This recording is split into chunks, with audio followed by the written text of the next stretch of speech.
નમસ્કાર, આપ જોઈ રહ્યા છો HK ન્યૂઝ અને હું છું રાવત બિનલ। સાબરકાંઠા હિંમતનગર તાલુકાના જાંબોડી ગામે તસ્કરોનો ભારે આતંક જોવા મળ્યો છે। ગામમાં બંધ પડેલા 3 મકાનોને નિશાન બનાવી તસ્કરોએ તારા તોડી અંદર ઘૂસી ચોરીને અંજામ આપ્યો હતો। તસ્કરો સોના ચાંદીના દાગીના સહિત અંદાજે ₹5 લાખના માલમત્તા પર હાથ ફેરવી ફરાર થઈ ગયા હતા। ઘટનાની જાણ થતાં જ સ્થાનિક રહીશોમાં ભારે ભય અને ફફડાટનો માહોલ ફેલાયો હતો। બનાવની ગંભીરતા ધ્યાનમાં લઈ DISP સહિત ગાંભોઈ પોલીસનો મોટો કાફલો તાત્કાલિક ઘટના સ્થળે દોડી આવ્યો હતો અને પરિસ્થિતિ પર કાબુ મેળવ્યો હતો। પોલીસે અજાણ્યા તસ્કરો વિરુદ્ધ ગુનો નોંધી આગળની તપાસ હાથ ધરી છે। ચોરીનો ભેદ ઉકેલવા માટે ડોગ સ્ક્વોડની પણ મદદ લેવામાં આવી રહી છે।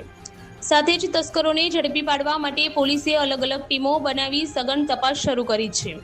આ ઘટનાને પગલે ગ્રામ્ય વિસ્તારોમાં સુરક્ષાને લઈને લોકોમાં ચિંતા વ્યાપી છે। સ્થાનિકોએ પોલીસ પેટ્રોલિંગ વધારવાની ઉગ્ર માંગ કરી છે, જેથી આવી ઘટનાઓને રોકી શકાય। જાકીર મહેમાન, HK ન્યૂઝ, સાબરકાંઠા।